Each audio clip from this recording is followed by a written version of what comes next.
Amón, el dios egipcio que secretamente gobernó Egipto. ¿Qué dirías si te demostrara que los faraones, esos semidioses de oro y guerra, fueron marionetas de una máquina burocrática sagrada?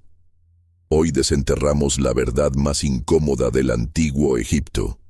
Durante siglos, el verdadero poder no estuvo en el trono, sino en los templos humeantes de Karnak. Amón, el dios que comenzó como una deidad menor del viento, orquestó el sistema de control más sofisticado de la antigüedad. Sus sacerdotes manejaban bancos, decidían guerras y hasta elegían faraones mediante oráculos convenientes. Este no es un documental más sobre pirámides. Es la historia jamás contada de cómo una casta sacerdotal usó la fe como arma política, acumulando el 30% de las tierras cultivables y manipulando la economía hasta que hasta los faraones más poderosos bailaron a su ritmo. Descubre cómo un golpe de estado teológico convirtió a Amón en rey de los dioses. Los templos funcionaban como antiguas corporaciones multinacionales. La herejía de Akenatón fue en realidad una rebelión contra este sistema. Los romanos no conquistaron a Amón, lo compraron con monedas. Si crees que las religiones antiguas eran solo mitos y rituales, prepárate para un terremoto histórico. Porque cuando termines este video, nunca más verás el poder, la política o la religión con los mismos ojos. 1. Orígenes de Amón en el Imperio Antiguo. En los oscuros y polvorientos anales del Imperio Antiguo, cuando las pirámides aún relucían nuevas, Amón emergió como una deidad modesta pero intrigante.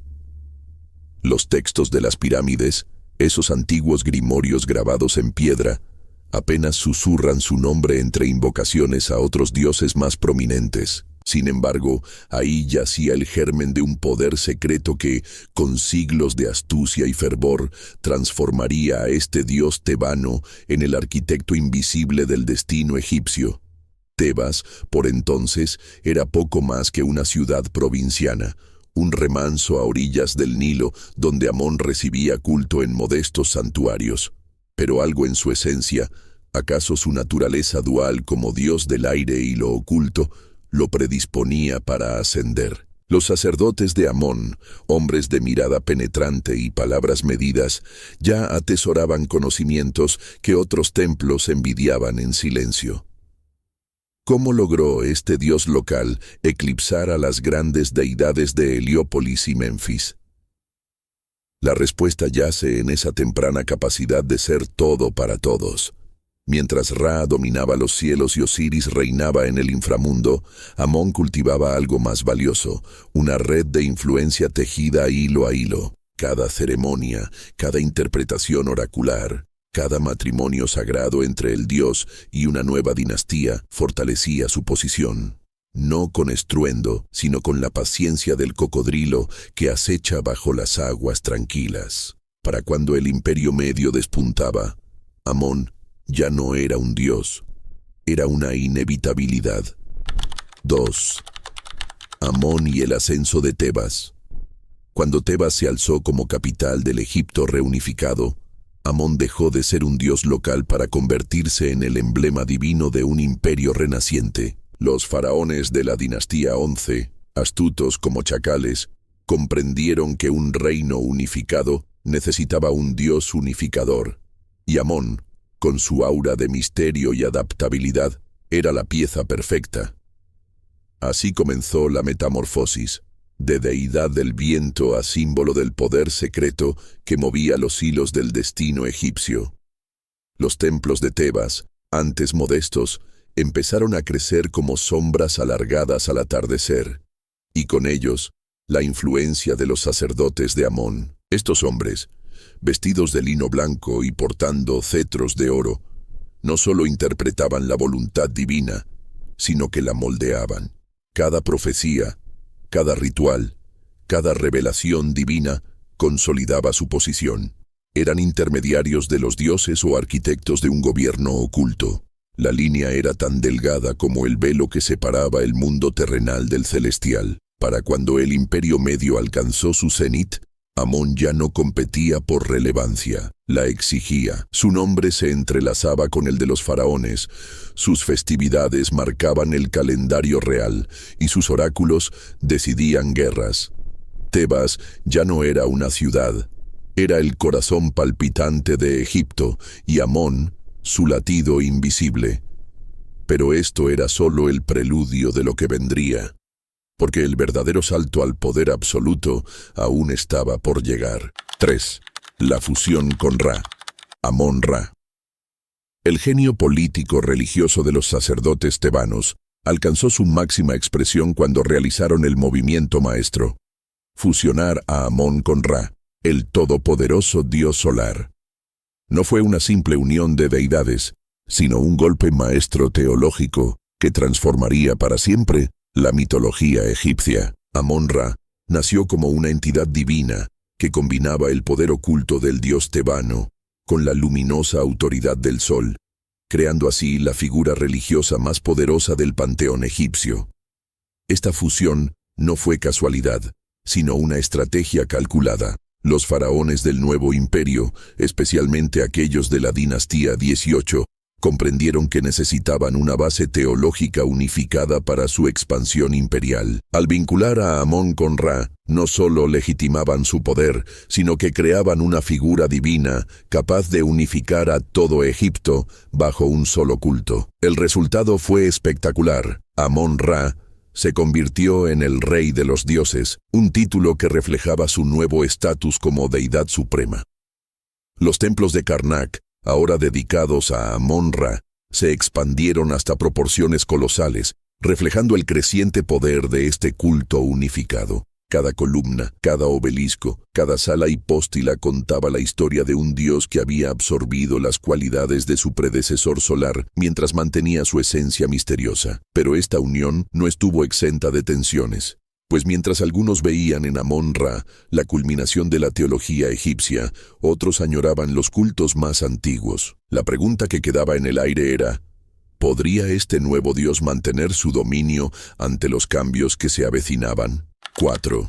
Amón y los faraones del nuevo imperio. La relación entre Amón y los faraones del nuevo imperio fue un baile de poder divino y terrenal que redefinió Egipto. Cuando Tutmosis III subió al trono, no solo consolidó un imperio, sino que selló un pacto sagrado.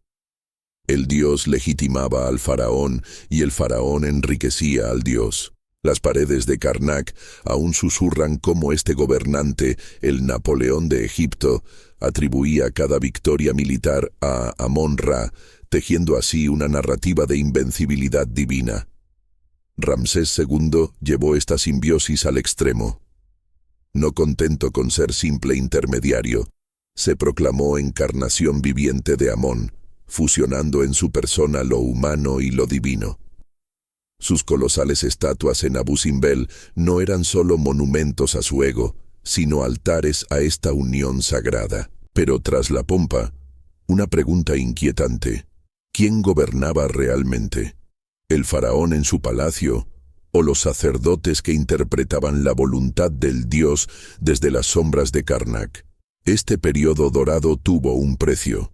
Mientras más poder acumulaban los sacerdotes de Amón, más dependientes se volvían los faraones de su bendición. Los tributos de guerra fluían hacia los templos, las decisiones políticas requerían oráculos divinos, y las coronaciones se convertían en espectáculos teológicos. Era una relación perfecta, hasta que dejó de serlo, porque cuando el equilibrio entre trono y altar se rompe, incluso los dioses tiemblan. 5. El culto de Amón en Karnak y Luxor. Karnak no fue construido, fue crecido, como un organismo vivo que devoraba siglos. Cada faraón añadía su sala, su obelisco, su capilla, compitiendo por el favor divino en piedra y oro. El complejo llegó a albergar 200 acres de templos, un laberinto donde solo los sacerdotes iniciados conocían todos los secretos. Aquí, en la sala hipóstila de 134 columnas que imitan un bosque pétreo, Amón-Ra reinaba como monarca absoluto del cosmos egipcio. Luxor, su harén meridional, mostraba la cara más íntima del culto. Durante el festival de Opet, la estatua de Amón viajaba en su barca sagrada desde Karnak hasta Luxor, en una procesión que paralizaba Tebas. El pueblo en éxtasis, los sacerdotes en trance, el faraón renovando su mandato divino. Era el espectáculo político-religioso mejor orquestado del mundo antiguo. Pero tras la pompa, un misterio. ¿Qué ritos secretos ocurrían tras los muros del santuario interior, donde solo el sumo sacerdote podía entrar? La grandeza arquitectónica escondía un cálculo preciso. Cada jeroglífico, cada eje astronómico, cada ofrenda monumental reforzaba una verdad. Amón no era solo un dios, era el Estado. Sus templos funcionaban como bancos, centros administrativos y depósitos de conocimiento. Cuando un campesino veía los obeliscos dorados brillar bajo el sol, no miraba fe, miraba poder. Y ese era justo el efecto buscado. 6. El poder político del clero de Amón. Detrás de los muros dorados de Karnak se libró una revolución silenciosa. Los sacerdotes de Amón construyeron un imperio dentro del imperio. Mientras los faraones conquistaban tierras, ellos acumulaban algo más valioso: el 30% de las tierras cultivables de Egipto, flotas mercantes y talleres que empleaban a miles. Un papiro de la época revela escandalizado: el granero de Amón tiene más trigo que el del faraón. ¿Quién gobernaba realmente? El sumo sacerdote de Amón no era un simple religioso. Vestía como visir, comandaba tropas, y sus decretos pesaban más que los de muchos nomarcas. Cuando hablaba en nombre del dios, hasta el faraón inclinaba la cabeza. Su red de templos funcionaba como un sistema nervioso que recorría Egipto, recogiendo información y chantajes. Un caso revelador. Cuando Amenhotep III enfermó, los oráculos de Amón recomendaron nombrar corregente a su hijo, convenientemente educado en Karnak. Pero todo poder absoluto lleva la semilla de su destrucción. La riqueza del clero se volvió obscena. 81.000 empleados, 421.000 cabezas de ganado, joyas que harían ruborizarse a Midas. El pueblo murmuraba, los militares resentían su influencia, y en palacio empezaban a contar monedas. Algo tenía que ceder, y cuando el conflicto estalló, sacudiría los cimientos de Egipto. 7. Amón y el período de Amarna. Akenatón no fue un hereje, fue un revolucionario que cometió un error fatal. Subestimó a la máquina burocrática de Amón. Cuando trasladó la capital a Amarna y proclamó el culto a Atón, no estaba rechazando a un dios, sino a todo un sistema de poder. Los archivos muestran algo revelador. En pleno apogeo atonista, Karnak seguía recibiendo ofrendas clandestinas de nobles que jugaban a dos bandas. El experimento de Amarna fracasó no por teología, sino por economía. Akenatón quebró el flujo de oro a los templos de Amón, pero olvidó reemplazar su red logística. Cuando las cosechas flaquearon y los aliados desertaron, Egipto entendió una verdad dura. Se podía cambiar de Dios, pero no de infraestructura. Las cartas de Amarna, ese Twitter de la antigüedad, muestran gobernadores extranjeros confundidos.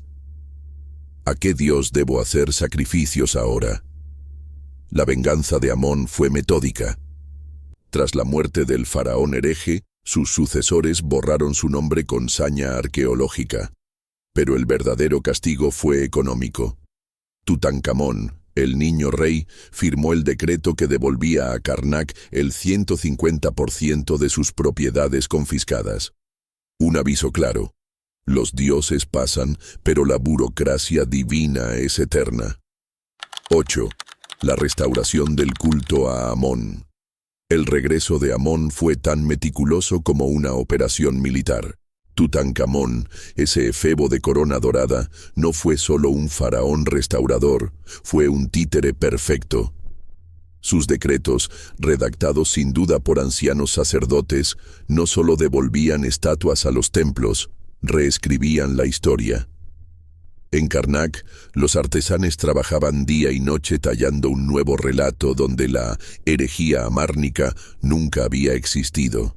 Qué ironía que la máscara mortuoria más famosa del mundo ocultara esta verdad incómoda. Horemheb, el general que se convirtió en faraón, aplicó la cirugía mayor. Sus edictos no dejaban espacio a dudas. Los bienes del clero serían intocables. Los sacerdotes estarían exentos de impuestos y cualquier mención a Atón sería borrada. Literalmente, los martillos de piedra resonaban en todo Egipto mientras los escribas inventaban un nuevo término, el tiempo del desorden. Así se reescriben los reinos, primero en papiros, luego en piedra, finalmente en la memoria colectiva. Pero esta restauración tenía un precio oculto. Por primera vez, los generales se sentaban en el consejo sacerdotal y los templos albergaban arsenales. Amón había regresado, pero ya no era solo dios de los sacerdotes, se había militarizado. Cuando Ramsés I, otro general, tomó el poder, el círculo se cerró. El ejército y el clero eran una sola entidad. El mensaje era claro. La próxima vez que alguien desafíe a Amón, no necesitará herejes, necesitará un ejército. 9. Amón en el período tardío. Los faraones nubios cometieron el error perfecto. Amaban demasiado a Amón. Cuando Taharco erigió estatuas del dios en Kush, pensó que consolidaba su poder. En realidad, firmaba su sentencia. Los sacerdotes tebanos nunca aceptarían que un extranjero interpretara la voluntad divina. Las crónicas asirias cuentan cómo, cuando invadieron Egipto, encontraron aliados en los propios templos de Amón. Así de frágil era el poder frente a la maquinaria clerical. Los persas aprendieron la lección. Darío I no se limitó a saquear tesoros, secuestró el conocimiento. Los papiros administrativos de Karnak viajaron a Susa, donde escribas reales los estudiaron minuciosamente. Su descubrimiento fue revelador. El verdadero poder de Amón residía en sus archivos fiscales, no en sus estatuas. Cuando los persas devolvieron los documentos, con copias, claro, estaban jugando un juego mucho más sofisticado que la mera conquista. El último acto llegó con los faraones griegos. Ptolomeo I, astuto como zorro, no abolió el culto, lo infiltró. Los nuevos sacerdotes hablaban griego, los rituales incluían elementos helénicos y el sincretismo con Zeus era inevitable. Amón sobrevivía, pero como una sombra de lo que fue. En los papiros demóticos de la época aparece un término revelador: Amonios. Ya no era un dios egipcio, sino un concepto multicultural. La globalización había llegado, y los dioses también se adaptaban. 10. El declive de Amón en la era grecorromana. Alejandro Magno cometió el teatro perfecto, su peregrinación al oasis de Sigua, donde el oráculo de Amón, convenientemente, lo declaró hijo del dios. Pero este reconocimiento era un arma de doble filo. Al adoptar a Amón como padre divino, vaciaba su esencia egipcia. Las monedas macedonias mostraban a Alejandro con cuernos de carnero, pero los sacerdotes de Karnak sabían que era solo propaganda. El dios que una vez dictó destinos, ahora era un accesorio para legitimar conquistadores. Roma perfeccionó el arte del sincretismo vacío. Los emperadores construyeron templos a Júpiter Amón mientras desviaban sus riquezas a Roma. Un documento contable del siglo II a.C. es aleccionador. El templo de Karnak, que antaño manejaba el 30% del PIB egipcio, ahora pedía limosnas para reparar sus columnas. Los turistas romanos grababan sus nombres en las paredes sagradas como si fueran posadas, mientras los últimos sacerdotes recitaban rituales cuyo significado real ya nadie entendía. El golpe final vino sin estruendo.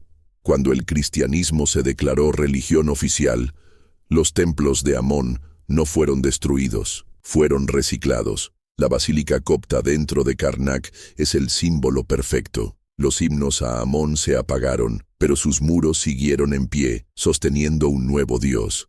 En los papiros mágicos griegos del siglo V, aún aparecen invocaciones a Amón el oculto, pero ya como fórmula esotérica, no como fe viva. Así mueren los dioses, no con fuego, sino con indiferencia.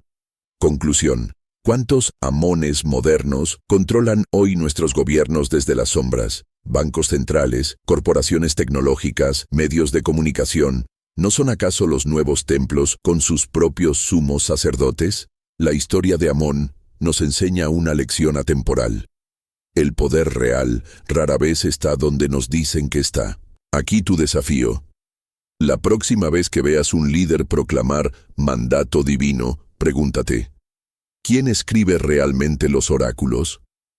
Analiza qué instituciones acumulan hoy el equivalente al 30% de las tierras en influencia. Comparte en comentarios qué Amón moderno crees que gobierna tras bambalinas hoy. Si esta mirada al verdadero poder en la sombra te hizo reflexionar, imagina lo que descubrirás en nuestro próximo video sobre los secretos de Babilonia. Activa las notificaciones, ese pequeño amuleto digital, porque lo que viene cambiará tu visión de la historia y del presente. Listo para seguir desenterrando verdades incómodas. El conocimiento es poder, pero solo si sabes dónde buscarlo.